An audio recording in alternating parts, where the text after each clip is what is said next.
Just turn around and leave me. The tear in my eye drops on the floor alongside my speed.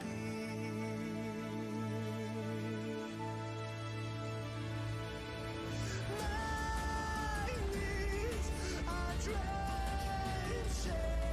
in the blood I spill just to get in. When I look around me, everything I had went up in flames. My lonely way.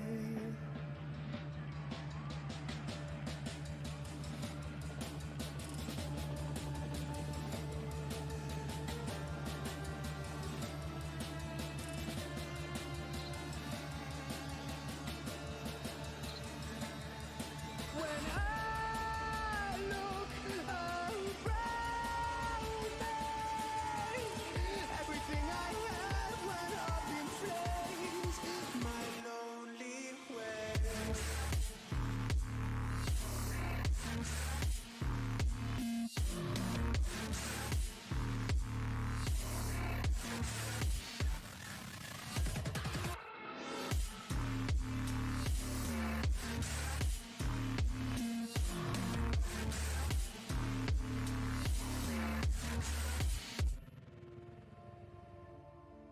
I never pray to God anymore.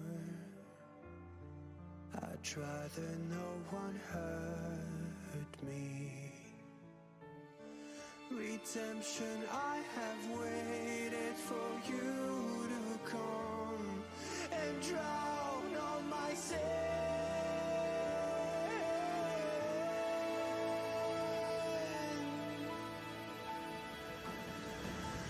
My knees are drenching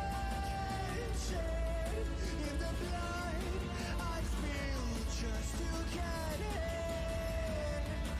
When I look around me, everything I had went up in flames.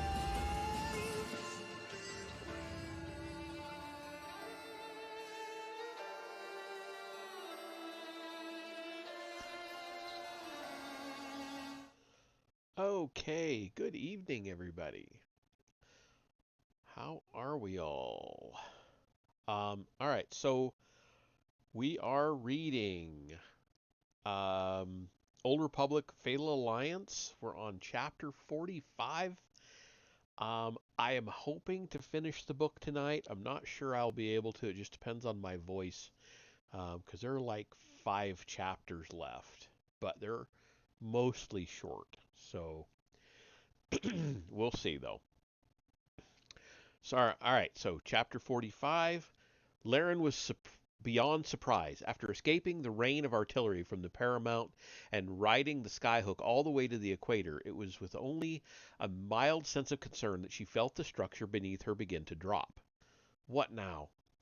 Jop echoed her confusion. I thought this thing was taking off, and now it's coming into land? I wish the hexes would make up their minds. The Skyhook lurched beneath them, and they gripped each other for support. This doesn't feel like landing, she said. Something else. She didn't finish that thought. Every hex in the structure chose that moment to let go of its neighbor, causing the whole structure to slump and sag downward. She was suddenly riding an accelerating wave of individual hexes, not one solid structure. It was like surfing, but without a board, at a sea of molten lava instead of a beach at the other end. Hang on, she cried as the wave of hexes carried them downward. Jock clung to her arm as long as he could, but the tide inevitably swept them apart. Laren crouched down and gripped the leading edge of a single hex with all the strength of her prosthetic left hand, hoping to ride out the wave without tumbling or being crushed. The hex didn't object. It seemed utterly passive.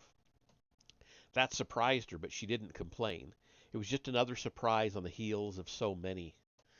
The torrent of hexes was sufficient to fill the crater that was all that remained of the former sea eyesight. She flinched as a mass of red fluid rose up to meet her, but it wasn't lava at all. The bloody fluid came up to her knees, then stopped rising. She let go of the hex and found that she could stand. Feeling like she was walking in a dream, she stepped from hex to hex toward the nearest crater wall. There was no sign of Jop, but she did make out a figure watching her progress on the edge of the lake, waving encouragement. As she drew nearer, she recognized the forbidding black shape of Darth Kratos. It wasn't him waving. That was the tall, slender figure standing next to him. Her heart tripped. It was Shigar. She increased her pace. Dream or no dream, she was going to take advantage of this development while it lasted. Shigar watched the green helmeted figure crossing the seething mass of hexes in the lake. He couldn't be sure it was her, and he told himself not to get his hopes up, but his gut was certain. There was something about the way she moved, the slight stiffness of the figure's left hand as it waved cheerily back. Darth Kratos stalked away, still trying to raise the paramount on his comlink. Thus far there had been no answer from the fleet above, even though the comms were finally beginning to clear. Shigar walked carefully down the bank as the waiting figure approached. He held out his hand and finally caught a glimpse of the face inside the helmet. It was indeed Laren, and she was beaming. With one powerful tug, he pulled her ashore. She flipped up her visor, and he did the same. "Fancy meeting you here," she said. "Are you crying?" "What? No, I have allergies, and what if I am? It's been a long day." He embraced her. "It sure has." She returned the hug, but not for too long. "What's with the hexes?" she asked as they pulled apart. "I don't know," he said. "The thing in the lake disintegrated as the skyhook arrived. I didn't even know it was made of hexes until then. They looked confused. Now they're not doing anything at all." He spoke too soon. The center of the lake boiled and bubbled. Hexes writhed as the leading edge of something large and gray emerged from the depths. Shigar put his left arm around Laren, ready to protect her behind a shield if this turned out to be a new kind of attack, but she pulled away. "It's a ship," she said, hurrying back down the lake's edge. "Look!" He shaded his eyes. The object did look like a starship, an older model, of Imperial make, perhaps. The ship rolled, presenting one broad flank to the sky. A hatch opened and two figures climbed out. A strange sound swept across the surface of the lake, a clicking of metal limbs moving through thick fluid. The hexes were stirring, forming a new agglomeration. All they made was a bridge connecting the ship to the shore. The bridge was aimed directly for Darth Kratos. He looked up as two figures began to walk toward him. Shigar and Laren loped to join him. A handful of other figures scattered along the crater rim did the same. Shigar picked up speed when he recognized Master Satil as one of the pair that had emerged from the ship. He felt a resurgence of optimism. First Laren and now her. Perhaps disaster had been averted after all. Accompanying Master Satil was the Sith apprentice, Eldon Axe. Her helmet was off, exposing wild red hair and dark-rimmed eyes. Shigar was close enough to hear what she said as she approached her master. "I release myself from your service, Darth Kratos." "Nonsense," he said, with a look of startled outrage. "You are my apprentice, and so you will remain until I judge you fit to be called a Sith." "You will release me," she said, coming to a halt 2 paces from him, "or suffer the consequences." He laughed. "What possible consequences can you threaten me with? Don't tell me this pathetic Jedi has turned you." He raised his lightsaber and adopted a ready pose. "I will kill both of you before you take a single step toward me." Master Satil drew her blade in response, and Shigar wished he hadn't lost his. But Eldon Axe didn't move. "I have not been turned," she said. "I have simply realized how I have been used. My anger was constantly directed outward, at my mother and Dal Striver, or inward at myself. The person I should have been most angry at was standing right beside me, my teacher, my master, you." Darth Kratos grinned like a skull. Anger leads to hate, he said. Hate leads to power. See how well I have taught you? You have indeed taught me well, and so I release myself from your service, my lord, knowing that you never would. A growing sound from behind her caught Darth Kratos' attention. The hexes were rising up in an enormous swell and flowing out of the lake. Dripping blood-like fluid, they came en masse for the huddle standing on the crater's edge. Laren took Shigar's arm and pulled him well out of the way. Master Satil joined them. Only Axe and her master stood before the ghastly tide. Lightning flashed. Darth Kratos' lightsaber stabbed and cut, but there were too many of them for one man, even a Sith Lord, to hold them back. Axe did nothing as the swell enveloped them both. "What's going on?" asked Laren. Over the noise of the hexes, Master Satil replied, "I think our young friend has discovered who she really wants to be." "And who is that?" Shigar asked. With a high-pitched whine, a shuttle swooped low overhead. Master Satil looked up as the craft came around to land. It displayed Republic insignia and was closely tailed by an Imperial counterpart. They touched down on either side of the tentacle of hexes that had lunged out of the lake. A junior officer of the Republic jogged from the craft that had landed near them and saluted Laren, keeping one eye closely on the swarm of hexes that had engulfed Axe and Darth Kratos. The Adarian spoke breathlessly. "We picked up the fringes of an Imperial transmission calling for an emergency evac and followed it down. Is everyone all right?" "For the moment," said Master Satil, guiding him away. "What's the situation in orbit?" "It's hard to explain. Our comms went haywire for a while, and now all our databanks have been wiped." "By who?" "I don't know, sir. Captain Pipolidi will fill you in, and Director Vi when I get you back to orbit." "Ula made it too?" asked Laren. "We have him aboard right now," he said. "Found him adrift in a capsule, hollering for help, and picked him up on the way down. Won't explain how he got there, but he seems healthy enough." "That's good," Laren said. "I'm glad he's okay." Shigar glanced at the shuttle. Was that the envoy's face he could see peering out of viewport? He couldn't tell. "About the hexes," the young officer ventured, glancing back over his shoulder. "I mean, is it over?" "I don't think so," said Master Satil. "Not quite."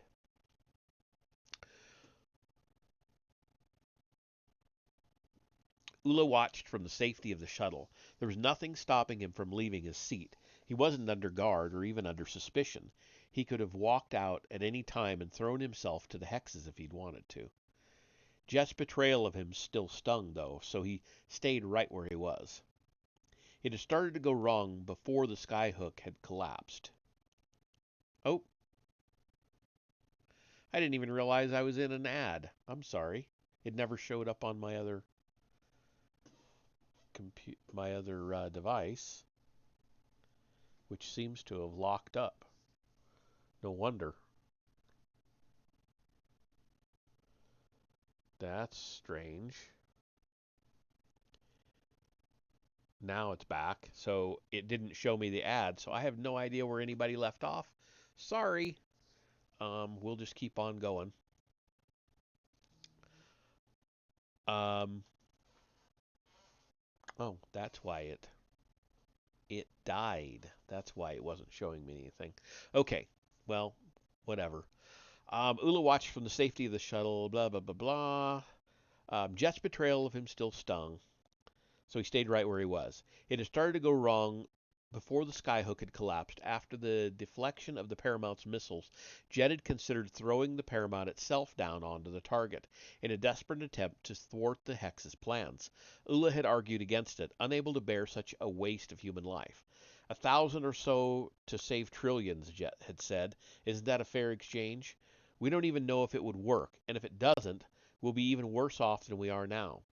If you're worried about destroying an Imperial ship, do you really think I'd let that get in the way of doing the right thing?" Only as he said the words did he realize that he meant it.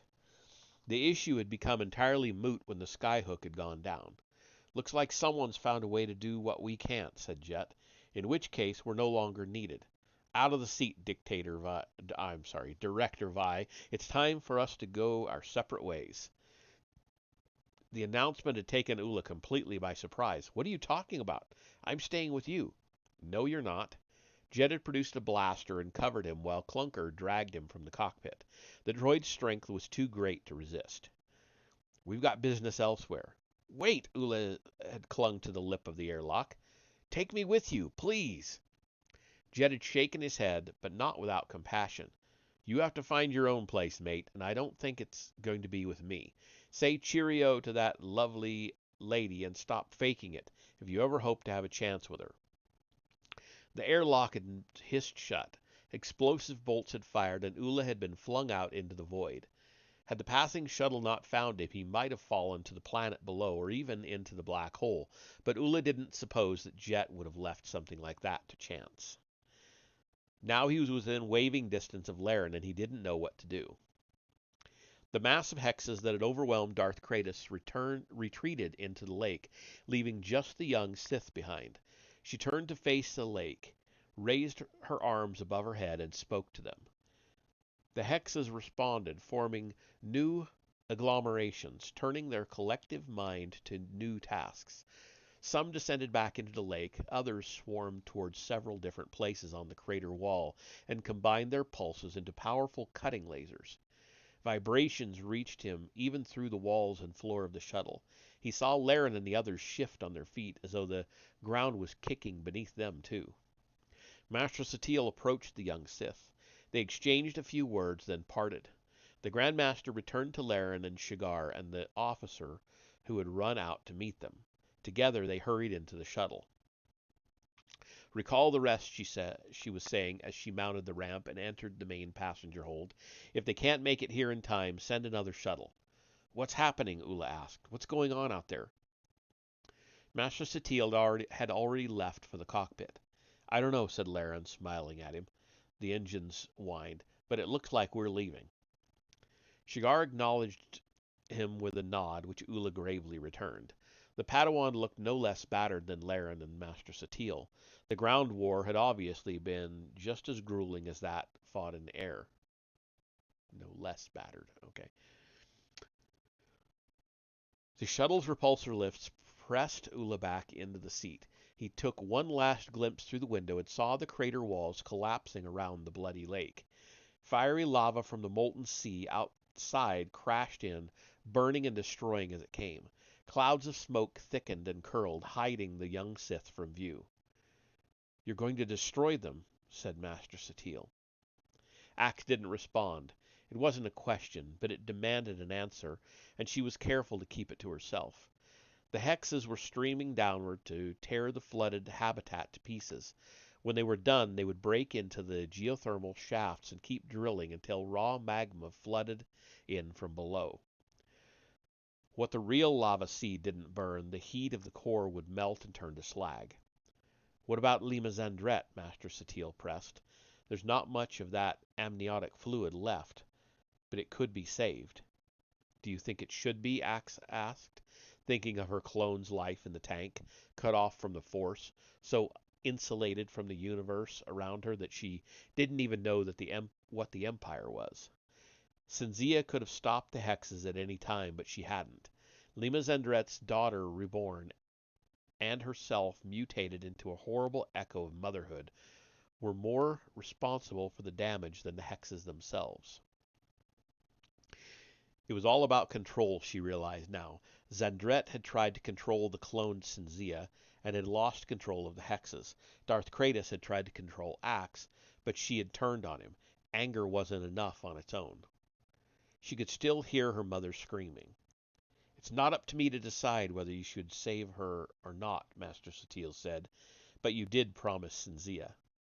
Axe had promised many things, to herself, to Darth Kratos, to the Dark Council, and ultimately to the Emperor. But that had been before she had understood that she had choices. You can expect no mercy from me, Master, the day our positions are reversed. I lied, she said. The Grand Master nodded. Axe didn't know whether she understood or not. That she stopped talking was enough. Axe stood and watched the hexes at work while the others fled. The smell of burning blood was sweet in her nostrils. The ash that gently rained on her felt soft and warm like feathers. Slowly the voice faded from her mind. She breathed deeply, feeling at peace. Only the constant bleeding of the shuttle's pilot disturbed her tranquility. She stayed as long as she could. When the ground threatened to dissolve under her and the sky lit up with shooting stars, orbital hexes falling to their doom, she turned to leave the home her mother had made forever.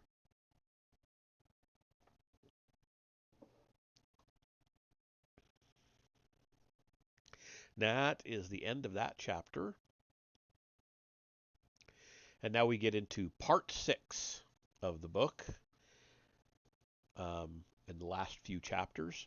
Preparations for War is the name of this part of the book, chapter 46. Laren had never met Supreme Commander Stantors before, and she barely felt that she had met him now, even after half an hour of debriefing in his office. There were so many aides hurrying about bearing messages and sudden crises needing an instant decision that she rarely had his attention for more than a few seconds at a stretch. Even when she did, she found him very hard to read. Instead of watching his dour Duros face, she concentrated on his long fingers. They tapped, curled, folded, and rested in ways that she hoped gave her an insight into what he was thinking. "You say you were followed there?" "Yes, sir," she said. "The Hutts placed a homing beacon in the Auriga fire." "You knew about that before you left Hutta?" "I seem to recall reading about that somewhere." "That's correct, sir." This had all been in her report, and was no doubt in numerous other reports about the incident, but she let no sign of impatience slip through her guard. If he wanted to hear it from her face to face, so be it. He was the Supreme Commander, after all. "We thought the beacon left with Jet Nebula, but it later turned up in the capsule he used to expel Envoy Vi." "This Jet Nebula, is he a real person?" "Yes, sir. His parents had a strange sense of humor," he says.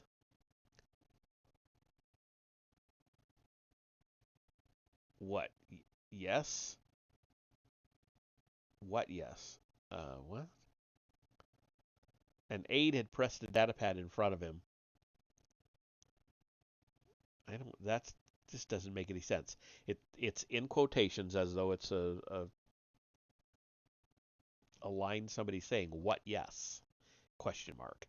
An aide had pressed a datapad in front of him. His left index finger stabbed at something on the screen. That one, of course, was Tasabarish herself present in her expedition to Sebadon? "No, sir. She placed someone else in charge, a deputy called Sagrillo. He's the one who claimed ownership of the planet and declared the remaining joint forces trespassers." "Yes, sir. At the time, he outgunned us. His mistress was taking no exception. No, his mistress was taking no chances."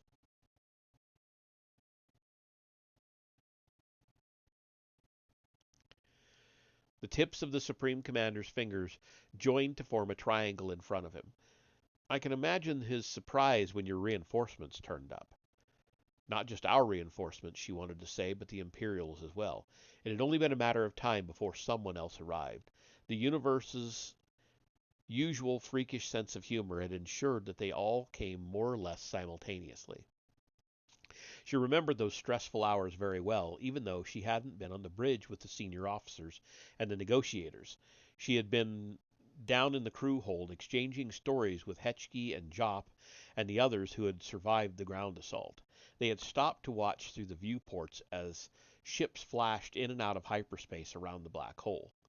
There had been several clashes, leaving wreckage to spin helplessly into the impossibly steep gravity well, and several outlier ships had fallen afoul of the jets themselves. They had waited with minds and bodies poisoned by exhaustion for the call to arms, as it surely had to come. The Republic ships left over from the original mission were going to be pulled in eventually, and every available trooper would be desperately needed. Then suddenly it had been all behind her. The Commoner had jumped to hyperspace, leaving fresh ships and their commanders to sort out the mess. And that was the last she had seen of Sebadon and its hexes. Every scrap of data from the campaign had been erased by some kind of exotic electromagnetic pulse, she had been told. All that remained were confused recollections and reports like the one she had filed on returning. Very few of them mentioned Dow Striver. During the confusion, the Mandalorian had disappeared as though into the depths of the black hole itself, never to be seen since. Do you believe Captain Pipolidi acted responsibly in the ensuing confrontation? Stantos asked her. Laren chose her words with care. The matter of her reenlistment and promotion were still very much undecided, and she didn't want to jeopardize any chance that might remain. I think she did her best in a difficult situation, sir. No one could fault her for that.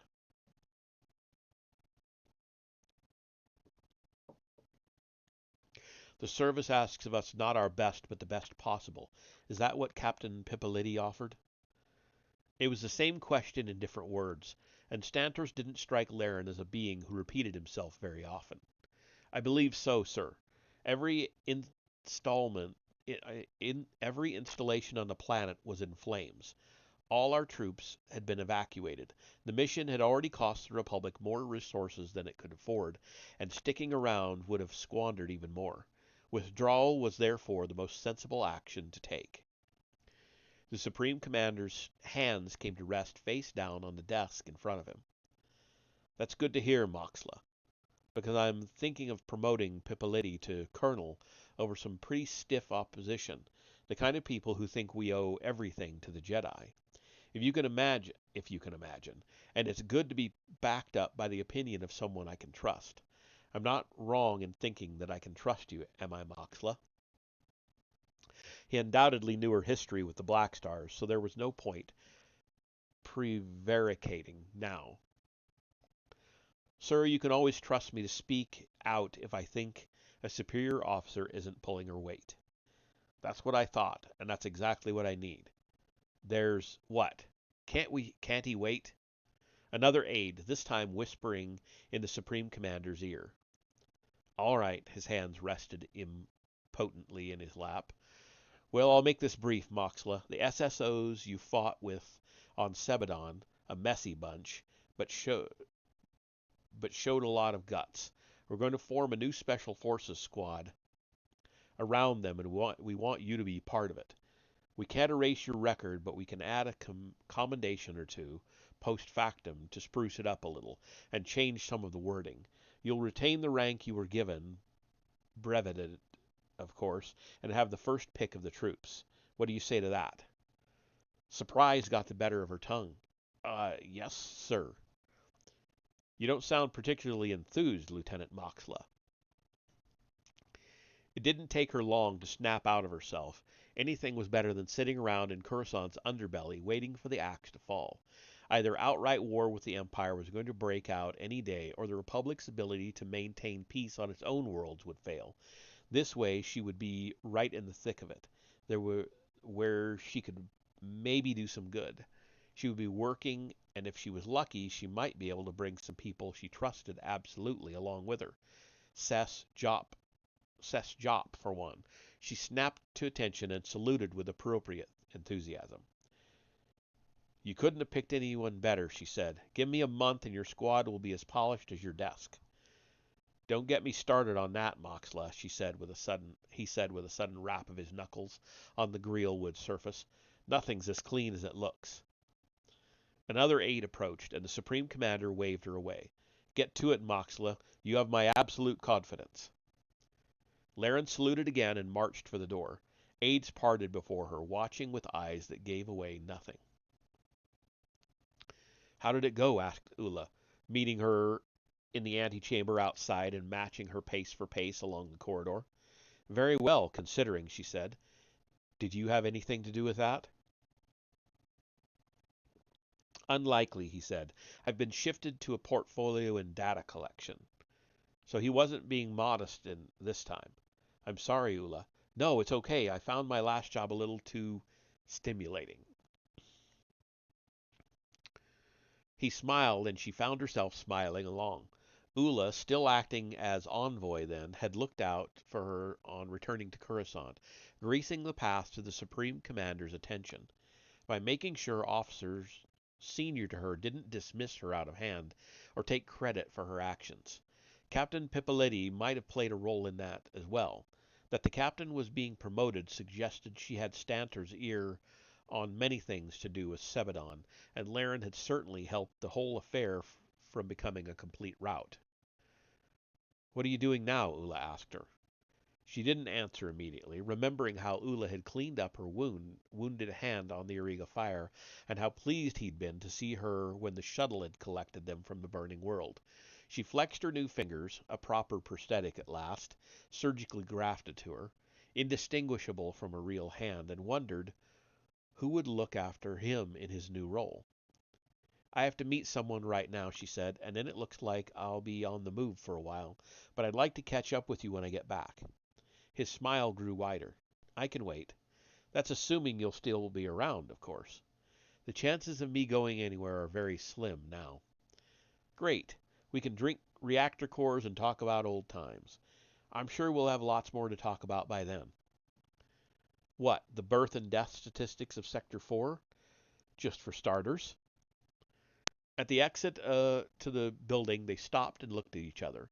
Was it her imagination, or did he look younger, lighter than he had before? It was probably the smile, she decided. She wanted him to stay that way when she was around. She reached out and took his left hand in hers, her artificial fingers squeezed lightly. When she walked away, she knew he was watching her all the way down the steps to the plaza below. Shigar was waiting for her at the cenotaph of the Innocents, pacing back and forth in front of the first bank of asari trees. The troubled cast to his brow perfectly matched the heavy gray skies above. He was back in Jedi browns, with a new lightsaber swinging at his hip, but he seemed a completely different person from the one she had met in the old districts not so very long ago. He moved stiffly, still favoring a wound in his side.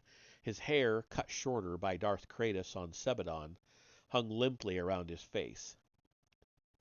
Watching him, Laren almost regretted coming. He glanced up as she approached. The blue clan markings on his cheeks looked faded and worn. "You're still in uniform. That's a good sign." "Did you think they'd strip me naked and throw me onto the street?" She came to a halt in front of him. "And now you're smiling. Things must have gone well." "They did. I'm pleased, Laren." "Well, likewise. Hello, by the way." "Hello. Let's go over there. Let's go over here." He led her to a stand of trees planted as a memorial to the people who had died during the Empire's sacking of the Jedi Temple. One sapling for each victim had grown into a small forest, with grottos and benches for people to pass a moment in contemplation. They sat side by side, close but not touching, and it seemed for a long while that Shigar wasn't going to say anything at all. The restless branches rustled above them, moving back and forth in ways that had nothing at all to do with the wind. "I want to ask you something," he finally said. "And I want to tell you something, so we're even. Do you want to go first?" "Not particularly, but I will if you want me to." "Fire away." "Did I do the right thing bringing you along with me?" That surprised her. She had been afraid that he was about to reveal that he had changed his mind and wanted to revisit the possibility of romance between them. If he had said that, she would have been forced to find words to explain the way she had felt on that front, and she doubted any such words existed. She knew exactly where those feelings had come from, but she hadn't quite worked out what they were now. And then there was Ula, whom she definitely intended to look up when she got back. "I guess," she said, "it depends on what you mean by right." He grimaced. "That doesn't really help." "Well, let me tell you what I was going to say, and maybe that will help you. It's this. Thank you." "For what?" "Just thanks." "Why?" She rolled her eyes. "You're going to make me explain it, aren't you?" If it's not too much trouble," he managed a twitch of his lips that might have been a smile. "It's pretty simple, really. You came across me when things were the darkest they had ever been. I had no security, no family, no purpose, no life, really. You offered me all those things, relatively speaking, of course. I'd never come up against anything like the hexes before, and I'd always prided myself on keeping most of my limbs intact. But the essentials were there. We had the mission, we had roles to play, and I had you. She raised a hand to stop him talking over her. I know I didn't have you in any possessive sense, but you represented more to me than just some guy I'd bumped into. You're Kafar like me, and there aren't many of us out there now, so that made you family. And you had my back when things got tough, so that made you like my squad, I guess. Everything I'd been missing without ever being able to say so. I'm flattered, he said. Don't be, she said. It wasn't really anything to do with you. Any other handsome, well-armed Kafar would have fit the bill. She smiled to take the sting off her words, and he smiled in return. I'm glad, he said. That makes me feel like I did do the right thing. Well, think that now, but the day I'm in the Empire's sights and out of ammo, know that you'll be the first I blame. At least I'll have a proper squad with me then, so that's one box ticked. She was surprised by a sudden upwelling of emotion. She really was grateful, but she didn't know how to convey it, except with a joke. Were you seriously thinking I wished I'd never come? Don't you remember how I used to smell? It still gives me nightmares. Besides, I reckon you have a lot more to worry about now. He sobered. What do you mean? Well, the fact you're wondering about what you did tells me you've entered a whole new world of uncertainty. Doing the right thing isn't so easy in the real world, is it? He studied the grass at their feet. No. So you learned that lesson, which means you'll probably become a proper Jedi Knight now, but in the process you come to the shocking realization that nothing will ever be black and white again. It's all gray. Not all of it, he said. There's still some black. But white is hard to find, right? She put her prosthetic hand on his shoulder. You're a warrior now. Eventually you only see in two colors, black and red. Best get used to that if you're going to stay on the front line. Do I have a choice? Sure you do. With the life you've had, you've always had a choice. Do you still think I've had it easy? No, my friend, no. The flash of anger in his deep green eyes had come too quickly. She worried about that. But she knew she'd said enough. It wasn't her job to bang his head into shape. Everyone knows Clan Conchi got a raw deal when it came to looks. That put the anger back in its place, where it could simmer until it found another outlet. She pitied the next person who met him on the wrong end of his lightsaber. I should go, he said. The council must surely be finished deliberating by now. That's life in wartime, she said. A whole lot of waiting around between bouts of being shot at. Don't forget to duck, Laren. They stood and faced each other. Don't you forget to keep looking for the white, she said, putting her arms around him and giving him a quick squeeze. It's out there somewhere. You just have to find it. He nodded. They left the cenotaph of the innocents by separate paths. She didn't look back. And that is the end of that chapter.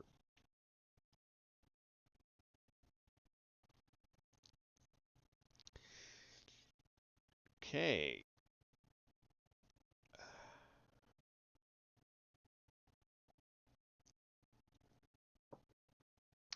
Chapter 47. Hello, Mother. Sorry I've been out of touch for so long. Work has kept me very busy, but I'll tell you all about that another time. Call me on Coruscant when you have the chance. Ula closed the line and settled back to wait. He didn't think it would be long. After the loss of Darth Kratos, the failure of the Synzia to amount to anything, and the erasure of the fleet's databanks, he was sure someone would want to hear his side of the story. What that would be, he had given a great deal of thought. His comm link bleeped, warning him the call was imminent. That was impressively fast. So fast, in fact, that it made him wonder. Ordinarily, someone on Panatha would note the message, then relay the coded request up through the lines of command to Watcher 3. who would then issue orders that would filter back down the lines of command, resulting in that simple ping. Ordinarily, this process could take hours, occasionally tens of minutes, never seconds. Ula looked around his apartment. It seemed smaller than he remembered, and now had a hostile cast to it as well. He could conduct a sweep later that evening in the hope of finding the bug he was now sure was there. Whether he would destroy the bug or not remained an open question. The holoprojector flickered. He stood in front of it and blanked his face. One of the first things he had learned about espionage was that an apparent lack of emotion enhanced both the credibility of one's reports and the illusion of authority. That, he suspected, was why he had never seen Watcher Three's face in more than shadowy outline. That outline appeared before him now, flickering and straining, as though coming from the other side of the universe. For all Ula knew, though, Watcher 3 was on Coruscant as well, perhaps just up the road. Anything was possible. He knew of at least 2 other intelligence operatives who lived on his block, seeking a similar balance between easy access to the Senate and a ready escape route. Report, said Watcher 3. Ula needed to go back as far as his arrival on Hutta in order to tell the story properly. He didn't lie once, but he told far less than the whole truth. As with all intelligence work, much was told by implication. He left Watcher 3 to deduce that his rapid advancement from envoy to commander of the Joint Fleet had less to do with his own abilities than the need for a puppet in both positions. He also let Watcher 3 decide that Darth Kratos was the person behind the second placement. Who better, after all, to place the blame on than someone who couldn't defend himself? The last report Stanters received that I saw before being transferred, Ula concluded, suggested that Sebedon's orbit had been disturbed, leading to its imminent destruction by the black hole. Some small amounts of rare metals have been scavenged by the Republic, but Imperial attacks have kept that to a minimum. No wreckage has been recovered from any of the sites established by Lima Zendret and her fellow fugitives. Watcher 3 didn't divulge whether or not that accorded with reports made by Colonel Kalish. He also didn't mention the mysterious takeover of Kalish's ships or the matter of the databank's erasure. A computer virus propagated by the infected ships was sufficient to explain away the latter, and the colonel's natural disinclination to admit that his ships had ever been out of his control fixed the former. Better to have a slightly botched mission on one's record than a complete failure of command. That didn't surprise Ula at all. Jet Nebula had anticipated exactly this outcome. He had made the fleet do what it needed to do, knowing full well that his role in events would never be recorded. The only weak link in his wild plan had been Ula himself. Anyone less confident, less sure of himself, would have killed Ula out of hand for fear of his secret getting out. But Jet had let him live, and now Ula would repay that favor the only way he could, by making sure that both sides believed the fake version of how things had played out over Sebedon. It wasn't a complete whitewash, of course. Troopers would be telling wild stories about Sebedon for years, as troopers always did, when wild stories were demanded. No one would believe them, though, and there the matter would finally rest. What of the Mandalorian, Watcher 3 asked. Gone. He left long before reinforcements arrived. Once the Hexes were on the run, he presumably had no interest in the outcome of the battle. Why invest so much in tracking the Synzia to its source and then play no role in what happens? That doesn't make sense. He was just one Mandalorian who happened to be personally involved, remember? A raider operating on little more than his own initiative. Zendret might have hoped for some kind of alliance with the Mandalore, but it's clear he was no more than idly interested. Had he believed the Hexes truly remarkable, he would have sent more than Striver to deal with them. And they weren't remarkable? I leave that for more qualified people than me to decide, Ula said, safe in the knowledge that Watcher 3 would have a markedly vague intelligence on that score. Again, Colonel Kalish wouldn't want to be remembered for being routed by a gaggle of droids. Better instead to paint his early losses as the result of a Republic ambush and then minimize all involvement by the Hexes, as Captain Pipoliti had. None of the surviving records would contradict either story, thanks to Jet. Sometimes the smuggler's brilliance overwhelmed Ula, along with his utter gall. Where was he now? Ula would have given his left hand to know. The minister is displeased by your demotion, Watcher 3 said. You are to make every effort to regain your former post. Now that was interesting.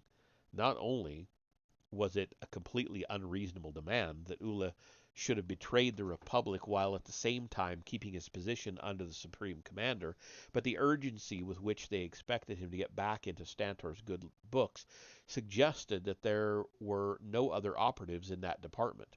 Ula would bear that in mind in his future dealings with both sides. Yes, sir, I will keep you informed on my progress. Dismissed. The holoprojector emptied. Ula didn't move. Before he had counted to 10, a new face appeared before him. Hello, Ula, said Shulas Kamar, Minister of Logistics. It's been a long time. I was becoming concerned. Once Ula would have been struck dumb by this unprompted overture. In their previous dealings he had invariably been the supplicant. For her to call him out of the blue bespoke a considerable alteration of their dynamic. My apologies, Minister, on many accounts. The search for the world I told you about did not go well, and the resources I had hoped to provide the Empire went unrealized. I can only assure you that the enemy did not get the better of us. Well, that's something. I hope you are not too disappointed. No, Minister, my role here will be much reduced, but I am sure others will rise to take my place. There will be others, yes. None like you, though, she smiled. I have always admired your passion and found our conversations to be thought-provoking. Minister, on that matter, I fear... Yes, Ula? I fear I may have been mistaken in my former opinions. Her smile slipped away. How so?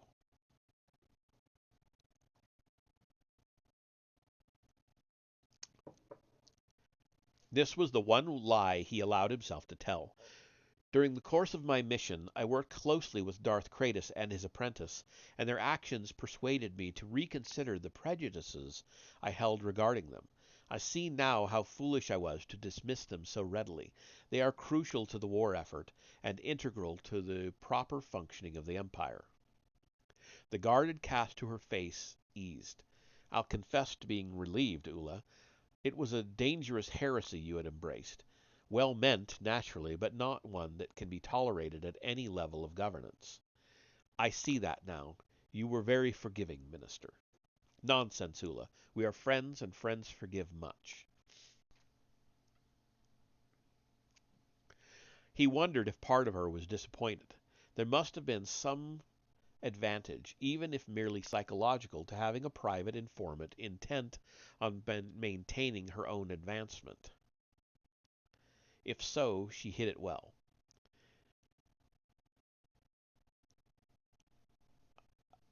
Um, oh, okay.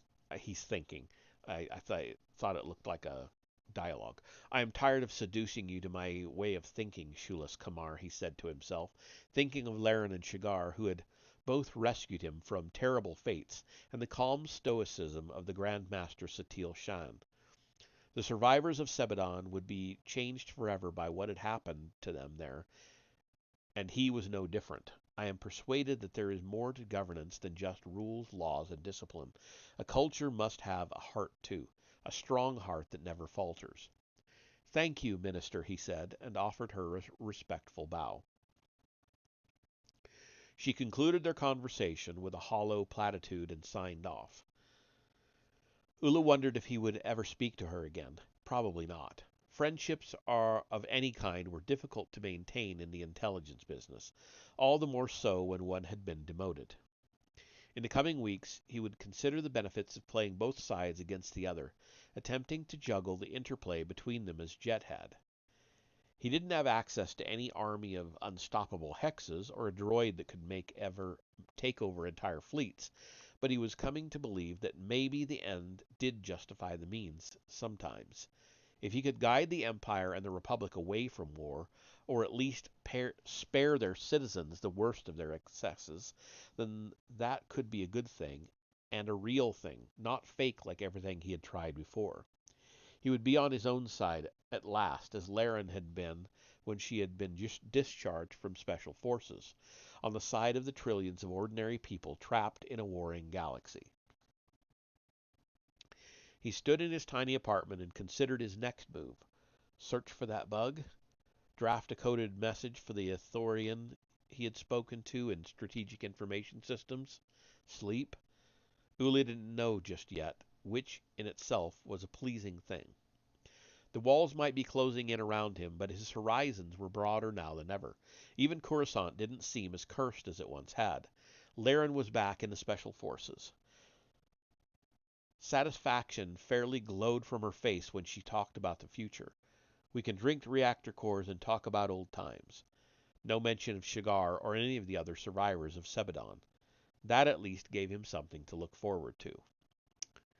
And that is the end of that chapter.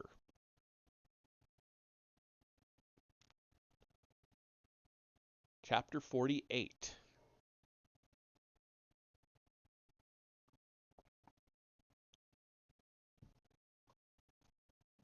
After hours of waiting, Shigar's moment had come. "We find you ready for the trial, Shigar Kanchi," said Master Noble. You will be unsurprised, I think, to learn that mastering your psychometric powers was only the smallest part of your journey." Shigar wasn't surprised, but at the same time he couldn't hide his relief. He bowed deeply before the holographic images of the High Council members, many of whom he had yet to meet in person. Brooding Wens Aleusis, brilliant Giffus Fane, young Auric Trellis, the newest member of the council. "Thank you, masters," he said. "I'm sure I won't disappoint you." "Tell me how you resolved your agreement with the Barish," Master Noble said. "That was not mentioned in your debriefing session." "I'm afraid it remains unresolved," he said. "The agreement was expedient at the time, but it was always likely to become a liability. She used a homing beacon to find the world herself, so I have no qualms about allowing the Republic there first. She can claim no disadvantage, since the world itself has fallen to no one." "There's the damage to her palace on Hutta," said Master Fane, "and the very public loss of face.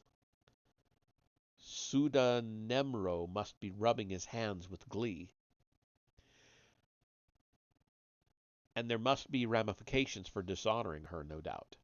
"Yes, Master Noble, I believe there is a price on my head." "We've all had one of those, at one time or another," said Master Trellis, with a wry smile. "Don't lose any sleep over it, but do keep an eye out."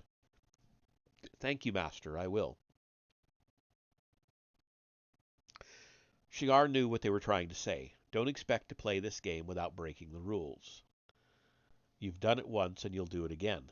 Get used to it. It was Laren all over again. The squabbling of Hutt crime lords didn't worry him in the slightest. He had much bigger concerns.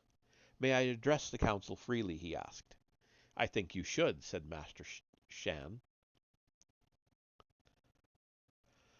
The first time she had spoken during the discussion.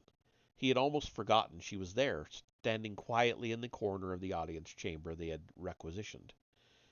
"There's been something on your mind ever since Sebadon." "It's true, Master. I'm not sure where to start." "Start with what pains you the most."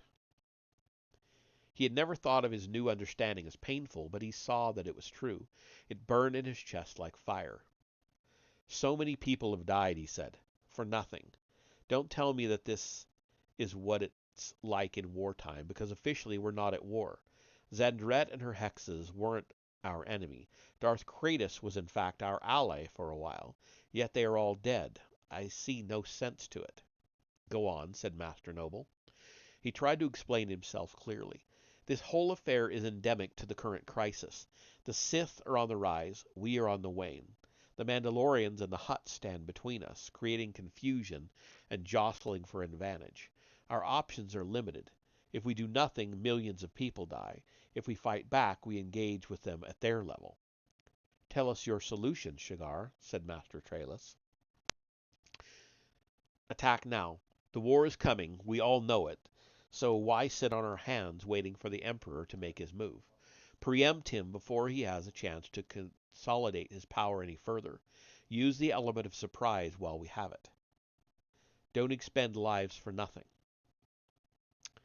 The owners of those lives might question the necessity of it, said Master Noble. There is much talk of how we caused the current misfortune by making enemies with the Sith in the first place. Starting war now would not ease those misgivings. When we've won the war, people will see the necessity for it. And if we lose? Asked Master Fane. We must not, Shigar said. We cannot. And we will not if we act quickly enough. With every day the Emperor grows stronger and we grow weaker. How many spies and traitors erode the fortresses we've built around ourselves? How many fruitless battles must we fight before everyone in the Republic deserts us? How many other Sebadons are out there, waiting for us? The next one might be the one that finishes us. Our mission is to promote peace, said Master Noble. Have you forgotten that? Never, Master, but there are degrees of war, just as there are degrees of peace.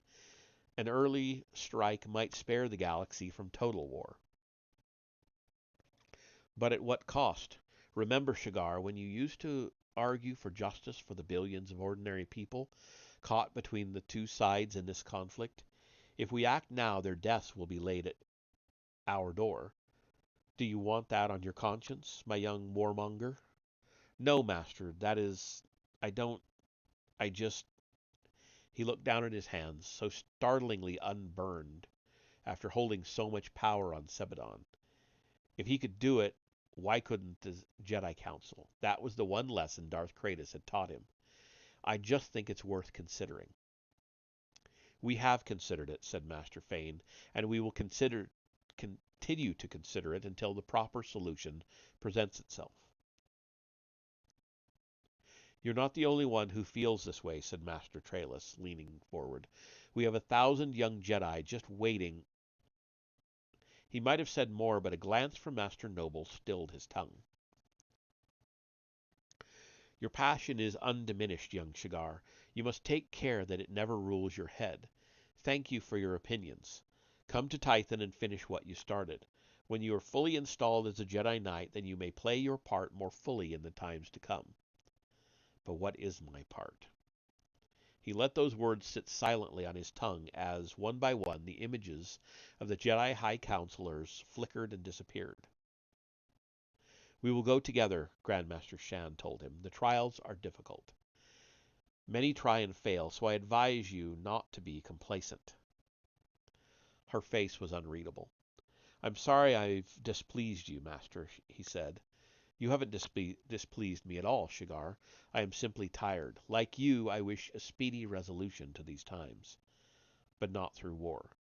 Not if it can be avoided, no. I understand that you don't see it this way, though. You are a product of your time. He started, recognizing her words from the vision he had had on Sebadon. I know what you're about to say, he said. I've seen it. You're about to tell me that I must confront the times ahead with great care.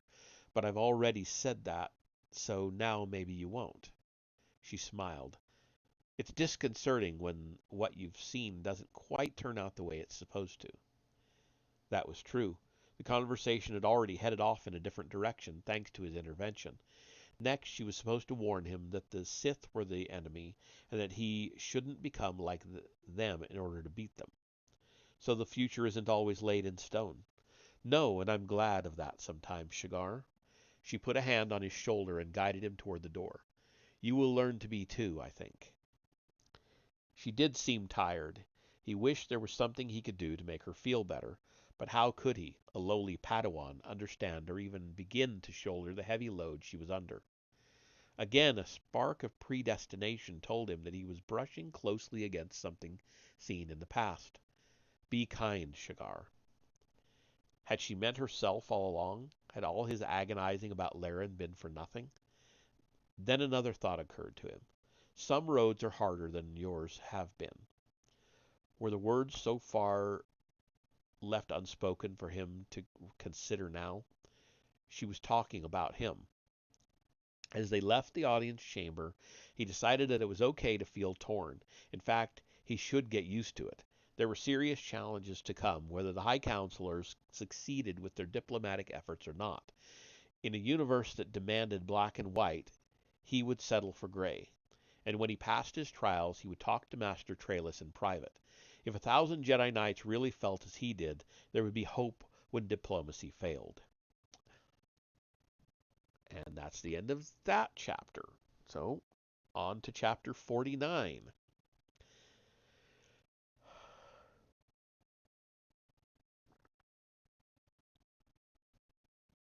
I believe,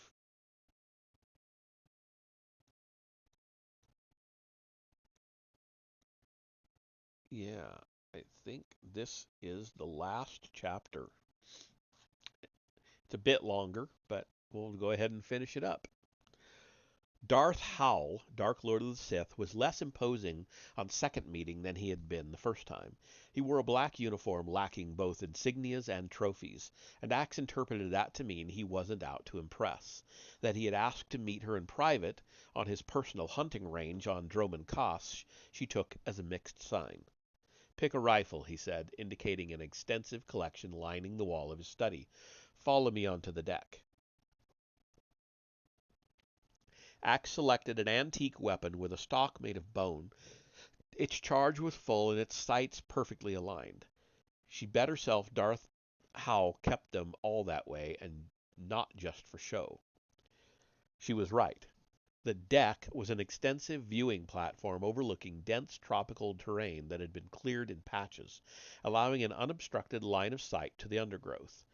The site was at its zenith. The sun was at its zenith above the clouds. Conditions were as good as they would ever be on the imperial capital. Darth Howl rang a bell. Somewhere in the trees a cage door rattled open. "I brought you here, Eldenax," he said as he raised his own rifle to scope the range, "so you could explain to me how you killed Darth Kratos." She froze. How did he know? How she had told no one, and she was sure none of the troopers on Sebadon would have understood what had happened that day. The Hexes had killed so many people, Darth Kratos had been just one of them. Darth Howl's rifle emitted a sharp, high-pitched crack, making her jump. Something cried out in the trees below. The Dark Lord glanced at her and offered her an eerie, sharp-toothed smile. "Don't worry," he said. "As long as you're up here, you'll be fine." She wondered how long that good fortune would last. "What makes you think I killed him, my lord?" Whenever a former apprentice returns without her master, the question asks itself. It's something of a tradition, although not one you'll hear spoken of much.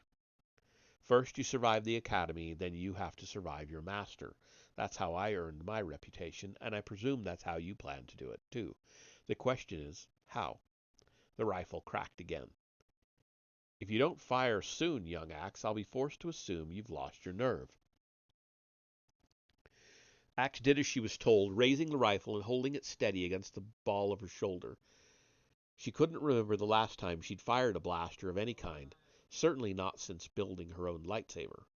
She scanned the foliage through the scope. When a fluffy, dark-eyed head peered warily out from cover, she took a shot at it. The rifle produced an odd whining twang, but launched an impressive bolt of bright green energy in the right direction. The terrified creature exploded into a ball of flaming fur. "I used the hexes," she told Howl, appropriately satisfied, as she lined up for another shot. "How did you get them to do your bidding?" "It's hard to explain. I've not brought you here to make life easy for you." Another shot from his rifle, another squawk below. "You've already told us about the remnant of Lima Zandret present in all the droids. What did you call it again?" "The amnioid." "Yes, you mentioned in your report that you and the Jedi Grand Master were both able to influence the hexes, thanks to the amnioid. I didn't realize that you were able to do so to such an overwhelming degree. That wasn't how I did it." Her second shot missed. He was beating her 3 kills to 1. Be assured, young Axe, that I'll get it out of you one way or another. There was no denying the threat now. She sought the same steely strength Satil Shan had demonstrated on Sebadon. There was something I omitted from the report, my lord, she said. The amnioid didn't exist solely to control the hexes. It was designed also, mainly, perhaps, to sustain a child in a force-free Bacta tank. She was Xandret's child. A clone. Of you? Axe wouldn't use the word me. She refused to. Her name was Cinzia. She believed that I was her. You talked to her? Yes. Then you killed her? No, but I might have. The Grand Master released her when the amnioid tried to smother her. She died upon exposure to air. They both fired. At the very same time, a bolt of lightning shattered the gloomy sky into 1,000 jagged pieces. The synchronicity was unintended but impressive. When the hexes weren't operating independently, she went on, they obeyed Cinzia, not the amnioid. Because we possessed identical genetic codes, they also obeyed me. It was easy to make them turn on Darth Kratos. And of course that was necessary. You couldn't have killed him on your own. No. It burned her to admit it, but that was true, and it seemed like a moment when only the truth would suffice. Darth Howell's game was utterly unlike any Darth Kratos would have played. She was learning the rules as she went along. The omission of the clone from your report, he said, was premeditated, deliberate, and dangerous. The Dark Council disapproves of anything that smacks of disloyalty or of emotional attachment to anything other than the Council itself. I felt no kinship with the clone, my lord, she said. None at all? She struggled to find words for the emotions that still stirred her when she thought of the pathetic creature in the tank. Lima Xandret refused to let her daughter go, so she created a new one, whom she imprisoned. She refused to be controlled, yet she herself was possessive and controlling. What imprisonment might she have fashioned for me had I not been rescued from her by Darth Kratos? Was that why my memories of her have been so easy to suppress? The only thing stirred up in the entire affair was a recollection of her screaming. I think, in short, she concluded, that I had a lucky escape, and the clone too in the end. Did you order the hexes to commit suicide? That I didn't do, she said, but I probably could have ordered them not to. She nodded. It was the amnioid, then. This time, yes, Lima Xandret lost her daughter twice. There was nothing else to live for, not even revenge. So instead of becoming their master, you let them die. Master Howell lowered his rifle and fixed her with an obsidian stare. Some might find it puzzling that you did not use the hexes to fulfill your vendetta against Dow Striver and then go on to conquer the galaxy. Yes, I could have been emperor. The thought did occur to me, but the Mandalorian had already escaped by then, and I remained loyal to the Dark Council. Some might say that your exposure to the Grand Master of the Jedi addled your thoughts. Some might use this as an argument to never trust you again. I don't care what people say. You only need to worry about what the Dark Council decides to do about you. I met with them yesterday. You said, many things are said, Axe, and many things are done. They are not always the same. She knew it. So you're going to have me killed? He laughed at her and raised his rifle. Another shot, another scream of pain. That depends entirely on how you spin it, he said. Were the fugitives punished? The fate of her mother and the clone left her in no doubt on that score. Undoubtedly. Did the planet fall into the Republic's hands? No. So you survived where your master did not, and you returned with valuable intel. You are strong and determined like your mother. You deserve nothing but admiration and a close eye.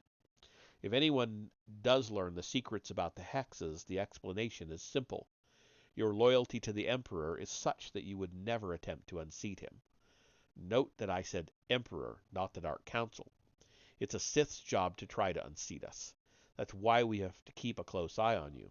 Fire the gun. Axe closed one eye and stilled her hammering heart. Perhaps she would survive after all. The creature in her sights did not survive, and neither did two more that came to investigate. She wasn't going to tell Darth Howell that the only reason she had not spared the hexes was because trying to control them would have undoubtedly backfired. Riddled with the twisted spirit of her mother, the hexes would have turned on her eventually, and she would have ended up as trapped as her clone. Far from becoming emperor, she would have been a bitter princess in a cage, shouting for help in an empty galaxy. Better that it all disappear into a black hole, literally and metaphorically, and she get on with her life, however much of it she had left. Why did you invite me here? She asked. It wasn't to grill me on my report or to offer me advice. True, you are young and inexperienced, but you are observant, and you survived this crisis unscathed. Perhaps you are hiding your true feelings well, or you are more resilient than you look. Either way, you can be useful to me. I brought you here to offer you an alliance. Axe didn't even see what lay down her sights. What kind of alliance? One considerably more to your advantage than the last one. Darth Kratos deserved what came to him. His methods were unreliable, his philosophies dangerous, and his ambitions unchecked. It was therefore inevitable that he would fall. The only question was, how far would he fall? Would you fall with him? She didn't answer. Darth Howell's teeth gleamed faintly in the night. Darth Kratos failed you just as my last apprentice failed me. It's time to look beyond failure and see the successes awaiting you and I. With my power and your potential, can you imagine what we might accomplish together? We might shake the Supreme Chancellor from his seat and earn rewards beyond our wildest dreams. Wasn't thinking that far ahead. All she had in mind was how useful it might be to have a master actually on the Dark Council, not just dreaming about it. What happened to your last apprentice? She liked to keep pets, he said, taking aim and dispatching another hapless furball down below. And now I keep her in the observation dome directly above our heads. She loves it when I entertain guests. His smile was cold and vicious, and something about it thrilled Axe to her core. Darth Howell needed her, and she needed him. There was no shame in admitting it. There were bigger games to play now. Douse Driver could wait. Oh, we're in an ad. I just noticed it come up, so I'll just hold on. We're almost done. We're just a couple more pages. In fact, in a few more lines, we get to the epilogue.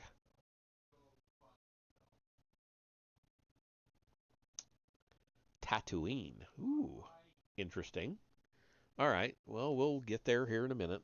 In the meantime, I'm going to enjoy my beverage.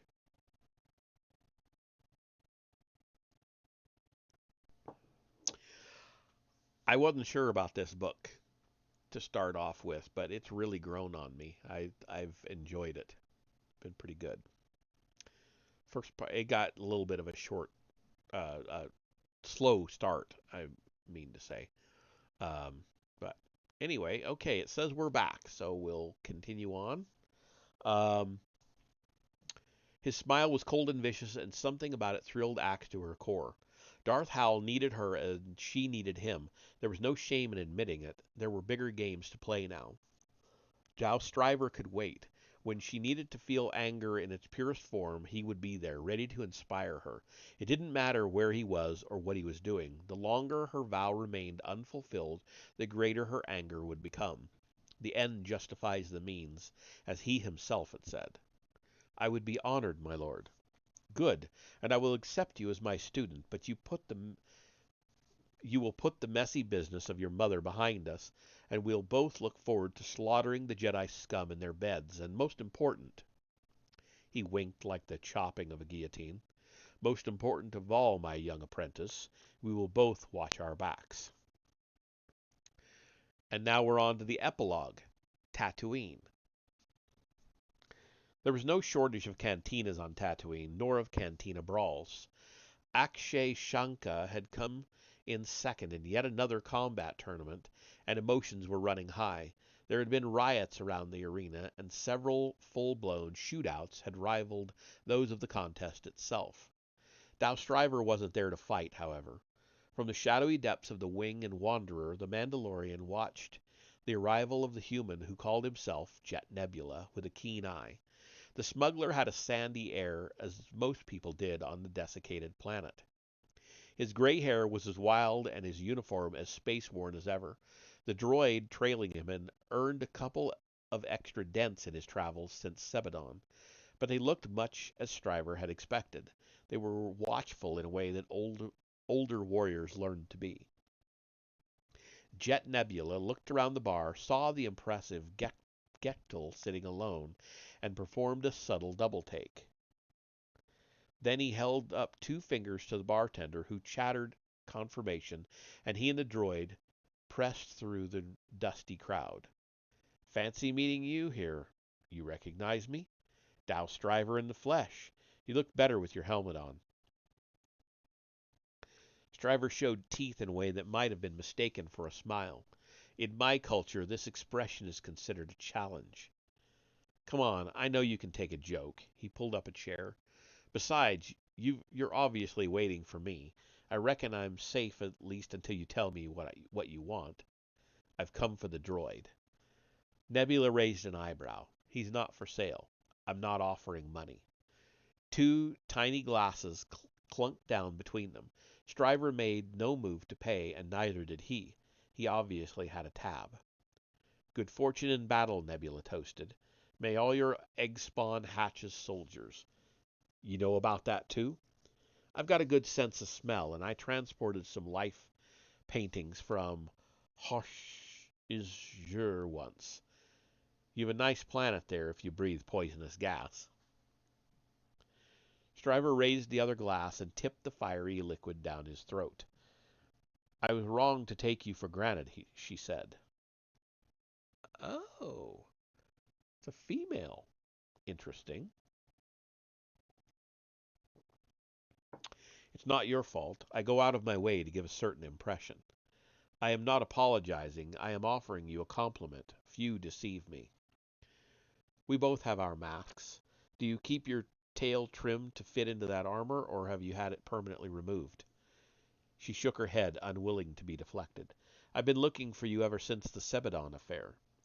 "I'm gratified it's taken you so long to find me." "The word on the grapevine is that you have been shopping technical data to the black market." "What kind of data?" He shrugged. "Everything I had on the hexes, which wasn't much. Chemical analyses, video footage, a sample of their subspace code. I sold it as a job to a character called Shavik. Don't worry, there's nowhere near enough for him or anyone else to rebuild them." She let him believe that this was her concern, if he did in fact believe it. He was a man of many masks. In Tassabarish's palace he had been careful not to play things too smart, lest he be considered a threat, while at the same time he was reinforcing his value as the man who found the Sinzia, and who might find other bounties like it, in order to avoid being conveniently disappeared. While the Hutts had been watching the envoys, the smuggler in their midst had kept his eyes and ears carefully open. In the same way he had pulled the strings of the Republic's puppet envoy, making certain the Xandret affair ended to his advantage, he might be doing much the same thing right now. "You know, I'd make an excellent Mandalorian," Nebula said, "were I that way inclined." Stryver stiffened in her seat, resisting the urge to reach across the table and tear his puny head right off. "Explain," she growled. "We both have a sense of irony." He signaled at the bartender for another round of drinks. "And our goals are the same. I mean, seriously. You engineered the whole Sebadon thing from the start, right? You gave Xandret coordinates for a meeting that would take her through privateer-infested space. You knew where the ship would end up once it was caught, and what the Hutts would probably do with it. Then you hopped around the Empire and the Republic, escalating the situation. You wanted people to think that you were chasing the Sinzia to stop it from falling into anyone else's hands, but in fact you were doing the exact opposite. That's why you didn't kill any of the players you came across. You wanted to fight over the hexes just as much as you wanted to erase your own involvement in it." The drinks came. Stryver let hers sit untouched on the table as Nebula went on.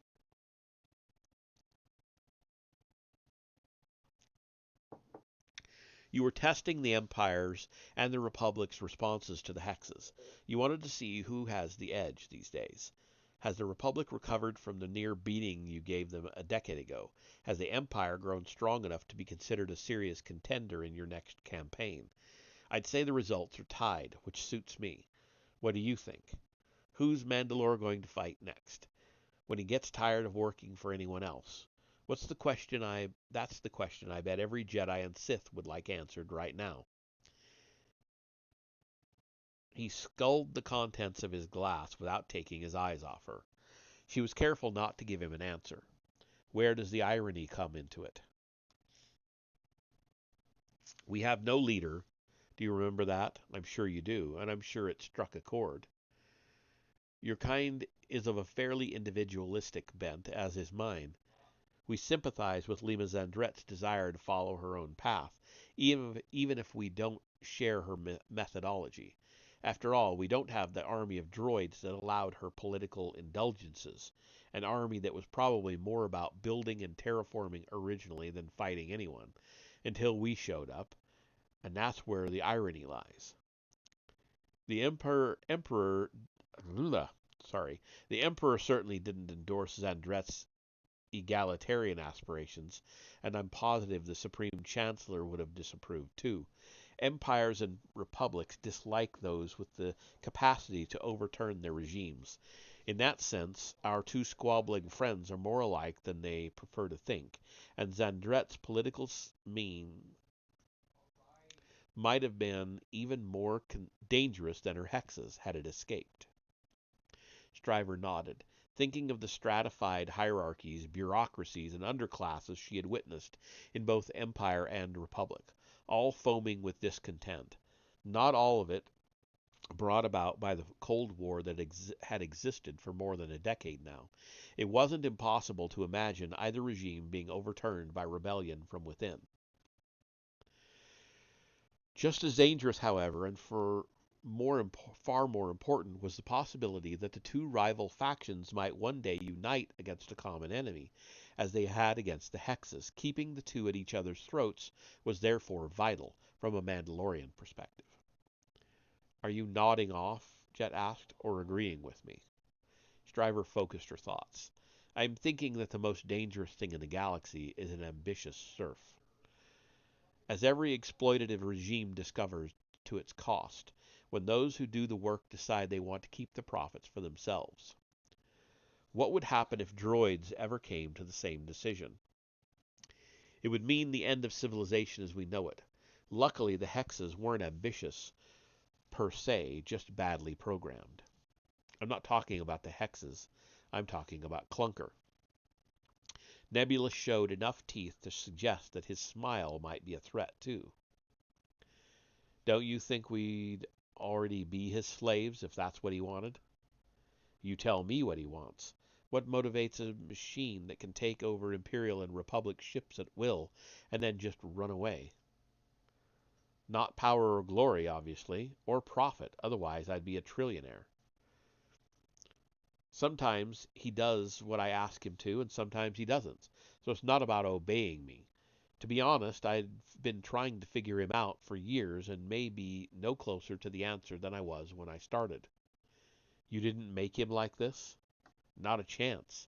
He was a mistake.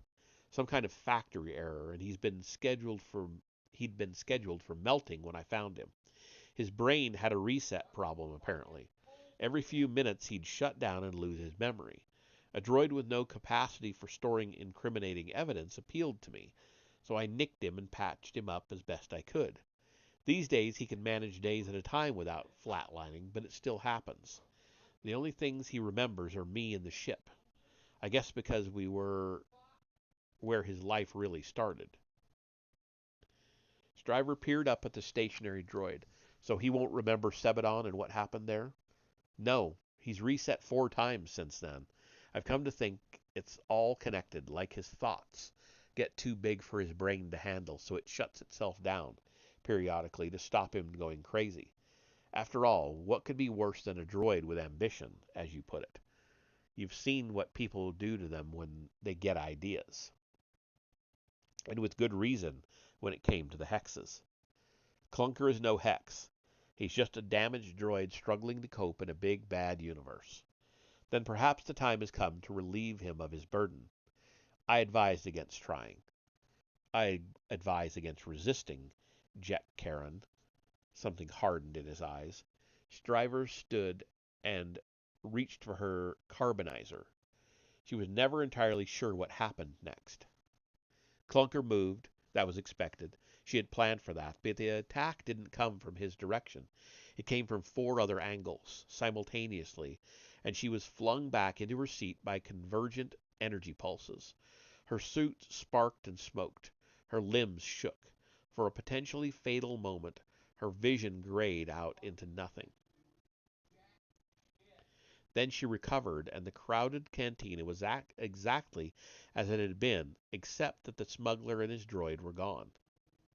Better drink up, the bartender cluttered, indicating the glass still sitting before her. He asked us not to kick you out immediately, but there's a limit to my generosity. He asked. She snapped her mouth shut as her brain caught up. He had been coming here for days. That was how she had found him. She had thought him wasting money on fellow gamblers and lowlifes, when in actual fact he had been preparing a trap for her. The crowd studiously avoided her challenging stare. Stryver laughed on the inside, profoundly pleased on 2 points. 1, she was still alive. 2, it was good to have a worthy adversary.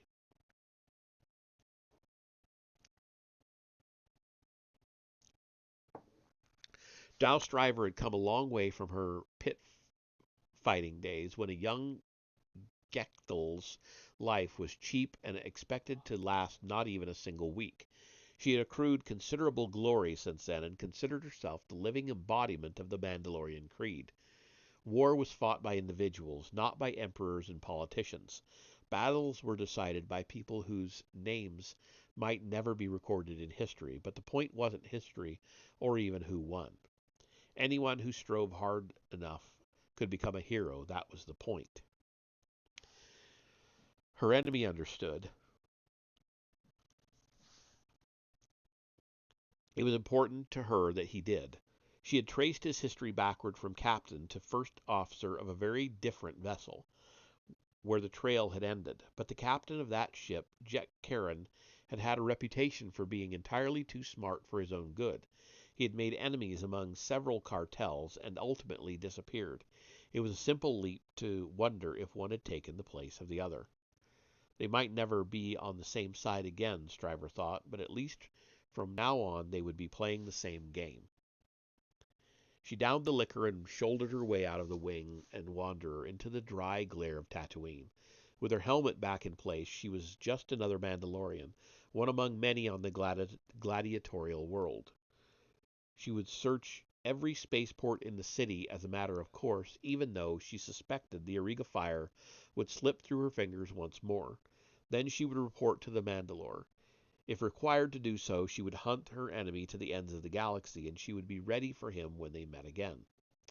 If not, she would go back to studying the Empire and the Republic, safe in the knowledge that there would soon be glory enough for everyone. War was coming. The certainty of it warmed her warrior's soul. She raised her eyes to stare at the sun and wished the man who called himself Jet Nebula good fortune in battle. And that is the end of the book. So,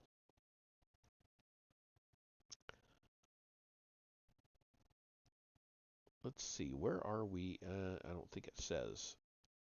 We're still around 3,000 years before the Battle of Yavin. Let me bring that up real quick. We'll see what so I can see what we're reading next. Star Wars. We're still in the Old Republic era. Will be for a while. Fatal Alliance. Okay. So the next thing is The Price of Power, which is a Oh, it's from the developer logs. It's only 6 pages. That'll be a quick read.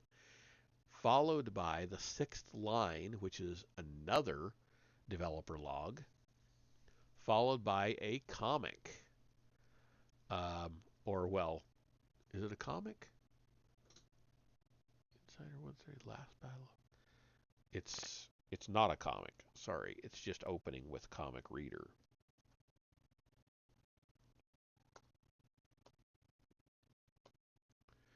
But it is I think it's going to be a short story. So I'll read all 3 of those next time, and then we'll get into Annihilation, which looks to be a full-length novel, I think.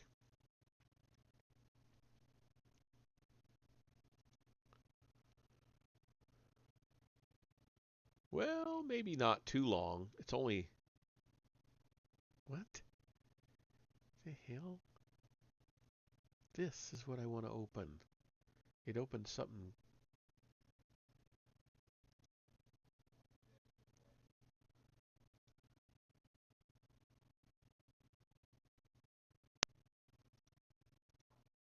I don't know why it's Annihilation. I don't know why it's not bringing it up. It's bringing up the last book I.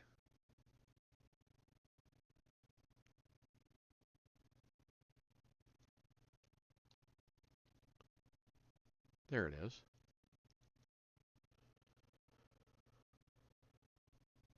So it's another Old Republic novel. It doesn't look to be too awfully long. It's 33 chapters, but um, anyway, that will be for the time after that. So let me make sure I'm not missing anything. Oh, I am missing something. I apologize. I will be reading those 3 short stories, and then we're getting back into some comics. The Lost Sons. There's a 5-part comic series that I'll get into. Um, so yeah, that's what will be happening next. So you know where we're headed. Um, Still a lot to read in the Old Republic era. So anyway, that'll be it for tonight. I'm not even going to worry about rating anybody. I'm just going to call it. My voice is done. I'm done. I will see you tomorrow night for the next part of Forbidden Science. I don't think I'm going to finish it tomorrow, though. So we'll see you then.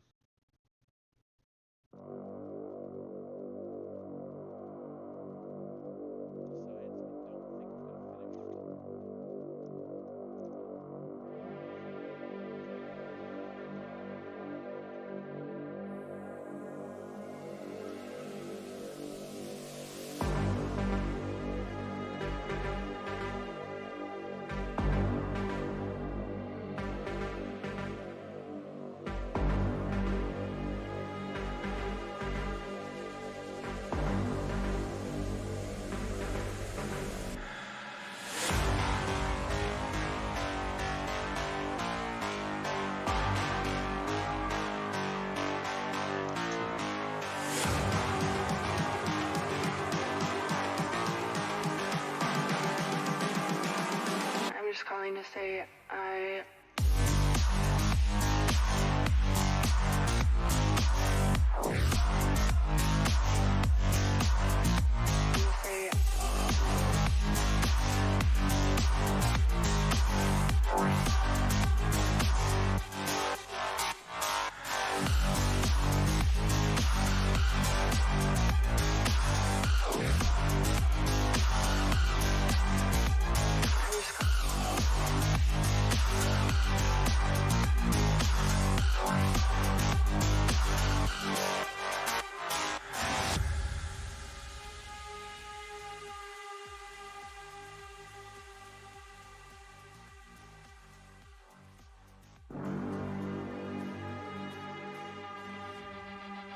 you.